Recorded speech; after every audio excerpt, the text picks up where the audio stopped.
Ansa na abɛkɔ akɔtɔ computer no, di kan hwɛ video yi wi ansa. Na hu nneɛma a wohia. Na wankɔ ankɔto wo sika na ngu. Ma menka story yi nkyerɛ wo. Mepɛ sɛ wosua biribi firi madamfo brɛboɔ yi mistake ho.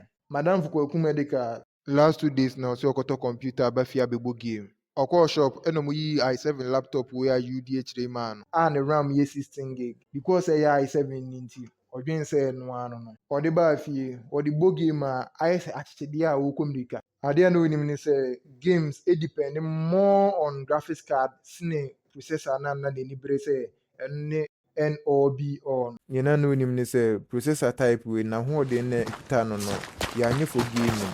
Nti deɛ nti ɔkɔtɔ computer ne nsa nka ɔbɔ ɔka sunsuno si abotrɛ wobɛte deɛ meka no ase yie. Ɛna yɛ nokorɛ sɛ because sɛ yɛ design laptop in such a way sɛ wɔwɔ screen, ɛsan so wɔ keyboard, mouse, ne system unit. Na yɛsan so aka ne nyinaa bom a day in and day out no. Yɛsan so find ways ɛbɛyɛ flat no. Ne boy den paa sen sɛ wobɛhyehyɛ desktop. Sɛ wobɛtema ase yie no. Sɛ wohu laptop a ɛsi hɔ no mo yi, fɛfɛɛfɛ. Nanso woyɛ obi a ɔpɛ game ɛne rendering a, ɛmu nneɛma basaa wokɔtɔ a wato wo sika agu. Obi a wontutu kwan a ɔpɛ fa akɔtena. Wokɔtɔ computer na wokɔɔ yɛyi laptop wei a ɛho fɛfɛɛfɛ nanso ɛmu nneɛma ɛbɛdi etia wo. Why sɛ saa sika na wobɛtumi de ahyehyɛ desktop a ɛbɛbɔ adwuma yie. Wobɛtumi de ayɛ deɛ wopɛ biara no, womfa nyɛ saa mmom. Wate deɛ nti ɛwɔ sɛ ɔtɔ laptop anaasɛ wohyehyɛ desktop ase awie no. Sɛnea wobɛte pass na wohia no ase yie no, yɛmfa no one by one. Na afei deɛ yɛnya example na aka no ɛma yɛ berɛ a Shatta ɛne Kojo Sheldon. Sheldon yɛ obi a n'ani gye game ho.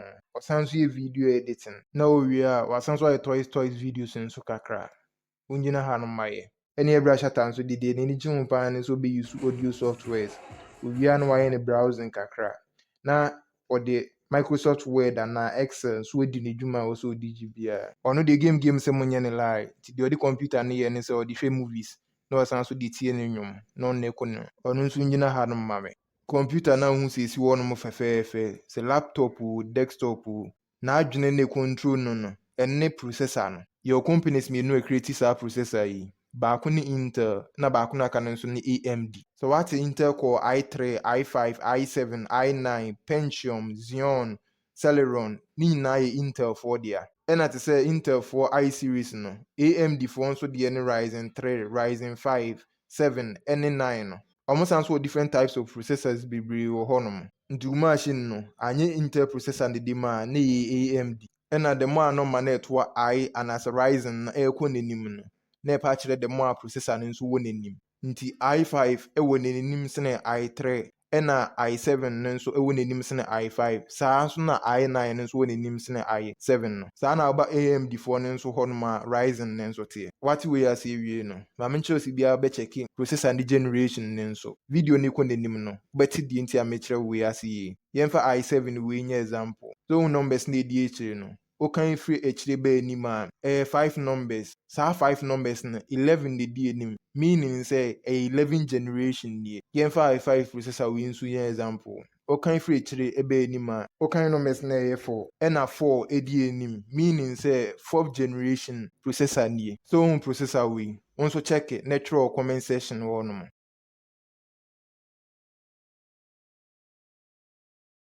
Processor ne generation no ɛkyerɛ yi akora company no ɛyɛ saa processor no. Nti 9th generation ɛpa akyerɛ sɛ ɔmo release in 2018 no. Saa nso na 10th generation ɛpa akyerɛ sɛ ɔmo release no 2019. Year span no improvement kakra bɛbɛm. Nti deɛ ɔmo yɛ no 2018 na 1 year later ɔmo san so yɛ bi wɔ 2019 na ɛpa akyerɛ sɛ 2019 deɛ no improvement kakra bɛbɛm. Generation no wɔ hɔ no mu. Nanso deɛ yɛrekɔ so yi ɛna ɛho hia paa. Ɛna wɔhu numbers na n'akyi ne yɛatwerɛ gigahertz no. Ɛhyɛ ase firi 1 a kɔsi sisi a meka sɛ. The more a nɔma ne kɔ soro no, ɛna kyerɛ sɛ bi a computer no dwene ntɛm. Nti sɛ ɛyɛ 2 a, meaning sɛ ɛdwene ntɛm ɛsene 1 no. Saa nso na 3 nso yɛ faster than 2 no. Nti sɛ ɛyɛ 4 deɛ a na ɛpa akyerɛ sɛ ɛbɔ adwuma ankasa. Na afei deɛ yɛmbra opɛ mu na ankasa so. So wohu letter na processor biara yɛatwerɛ wɔ akyire no.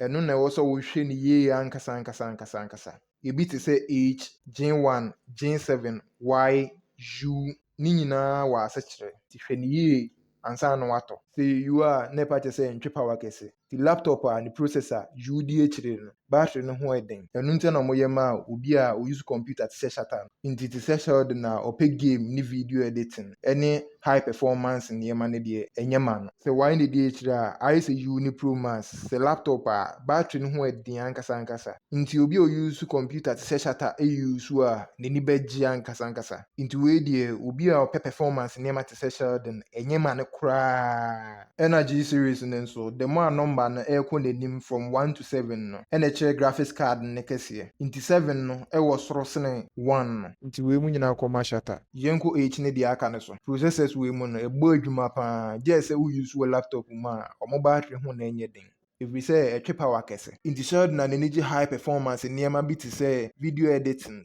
gaming rendering ho no ne deɛ mu nie processors wei mu no consume power kɛse nti laptops a use no ɔmo battery ho nyɛ den nti most of times ayɛ a wouse a wohia sɛ wo plug in wo charger no saa afei deɛ wohu deɛ nti a madamfo kwekuEL ne i7 computer no ɔbɔ game ayɛ sɛ akyekyedeɛ a wɔkɔ mmirika no video ni kɔ n'anim yɛbɛsan afrɛ Bra Twene Jonas nso ama na bɛboa yɛ yɛnkɔ computer no so di kan ti adeɛ wei asema me sɛ wokɔ manage na woba wo display adapters no na bɛhu sɛ Intel graphics na ɛwɔ hɔ nom na sɛ wouse computer te sɛ Shatter use no na woni problem ɛyɛ ma wo na sɛ wouse computer sɛ deɛ Sheldon use no na ɛnyɛ ma wo koraa ɛfiri sɛ seesie a meka sɛ yi companies mmienu na ɛnim sɛ ɛwɔ hɔ nom a ɔmo yɛ graphics card ma no bɔ adwuma yie baako ne AMD ɛna baako nso ne Nvidia sɛ graphics card no wɔ RTS GTX ɛne Quadro wɔ ne din mu a na ɛpa kyerɛ sɛ yɛ Nvidia foɔ dea ɛna sɛ wohu RS anaasɛ Radeon ɛwɔ din no mu a AMD foɔ nso deɛ no no ɛna as we already know sɛ biribia mu panyin wɔ mu no menim sɛ wobusa ho sɛ ne mmienu deɛ na ɛyɛ papa sɛ wowɔ sika sɛ wotɔ a ɛwɔ sɛ wochuusi saa question wei yɛmfrɛ Bra Twene Jonas na ɔno nso mɛboa yɛ so woyɛ obi a te sɛ Twene Jonas na sɛ wode wobɔ game a you don't care sɛ ɛbɛ look too realistic kyenkyene man especially if say you are not interested in rendering koraa deɛ a na ɛpa kyerɛ sɛ wonhia kuda no wɔn nso deɛ mu ne AMD because Kojo Sheldon ne bɔ game a ɔpɛ sɛ ɛyɛ fɛ na ohu characters ne te sɛ nipa pɛpɛpɛpɛ no ɛna ɛsan so yɛ toy videos a ne ho bɛhare no ho nti ɛna Nvidia RTS version no ɔmayɛ core bi wɔ ma yɛfrɛ no CUDA daabi wenye code Mickey da CUDA no saa CUDA yɛ ameka ho asɛm yi deɛ ɛboa ma ɔmo yɛ rendering dwumadie ɛkɔ so yie nti wopɛ saa nneɛma no abobɔ so nyinaa bi te sɛ Kojo Sheldon a na wachoose Nvidia especially RTS version no ɛna sɛ wɔkae a mmerɛ a yɛhwɛ processor I series no dɛm a no ma no kɔ n'anim no na dɛm a yɛkyerɛ sɛ processor no wɔ n'anim saa nso na ɔba hanom nso a ɛteɛ nti woba Nvidia RTS versions no nso so a 38 no ɛbɔ adwuma sene 3070 no saa nso na 70 no nso bɔ adwuma sene 60 no na 60 no nso abɔ adwuma sene 50 no saa nso na obi a ɔuse computer ɛde bɔ game sɛ Twene Jonas ɛba AMD a RS 6000 and 7000 series no nso teɛ mepɛ sɛ wote ase sɛ ɛfiri sɛ woba market a Nvidia graphics cards no ne boɔ ɛden sene AMD no ɛno nkyɛn na obi a ɔuse computer de bɔ game te sɛ Twene Jonas AMD ne bɛboa no paa no nti mekyerɛ mu sei no na mema wahu sɛ ɛba actual boss no deɛ a right now Nvidia ne te so na afei deɛ aka ɛwɔ sɛ wohu ne sɛ wokɔtɔ graphics card ɛwɔ n'anim a na ato wo ne ECG foɔ asɛm ɛfiri sɛ the more a graphics card no wɔ n'anim no na the more a ɛtwe power kɛse nti wokɔtɔ a di kan yɛ wɔ research ansa na afei deɛ mmra screen no refresh rate no nso so because Sheldon ne bɔ game a ɔpɛ sɛ wonya good performance na game no saa yɛ ne dɛ yie no nti ɛno nti na ɔkɔtɔ monitor anaasɛ laptop a ɔpɛ sɛ ne screen no yɛ at least 144 Hz no saa na aboa no yie wɔ aberɛ a wɔyɛ video editing anaasɛ rendering saa nsɛnsɛm a mekasa fa 144 Hz nwi ɛfiri sɛ Shatter ɛnyɛ interested in rendering video editing anaa gaming nti onya ne 60 Hz a wɔduru heaven ɛna ɛnyɛ heaven mosquito coil na meka ho asɛm yi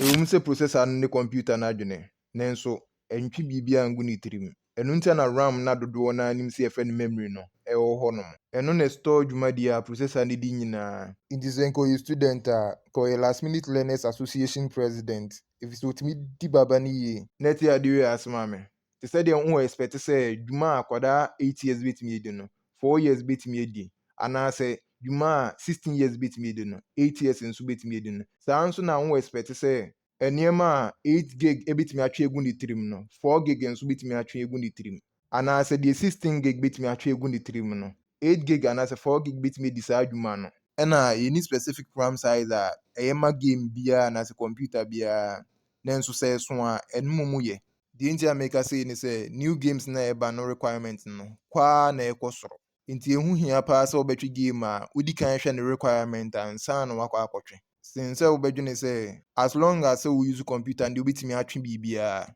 daabi ɛnyɛ saa na laptop anaa computer ɛdi ne dwuma nka first na nka wo use 8 gig a ka wo yɛ okay nti sɛsi a requirement ne kwaa na ɛkɔ soro yi wo use 16 gig mmom a ɛyɛ better ɛnam sɛ obi a use computer hyɛ shata ɛnyɛ interested in gaming anaasɛ rendering nti wonya no SSD ɛne 4 gig RAM na sɛ wontumi upgrade ne nkɔ n'anim nkɔ 8 gig anaa 16 gig koraa ɔyɛ okay nea mede bɛgya wo nie sɛ woyɛ obi a w'ani ngye game ho na reason nti a wotɔ computer ne sɛ wode bɛyɛ adwuma nko a ebi te sɛ wode bɛyɛ video editing ɛne rendering nko a nka mɛtufo sɛ wo sikasɛm wɔ soro anka fa tɔ Mac mom na sɛ wode bɛyɛ adwuma na wasan so de abɔ game deɛ a Windows computer mom yi na ɛyɛ ma wo. Alright, it's your boy, Musti, with timer. Money heist, bro. Alright, we ain't backing out that money. Never. Musti, shoulder. City be me sorry I'm no pa. Me come in ya me head Jehovah. Me de bonde fache pa yeto su dia. Na fe me bisa no risika.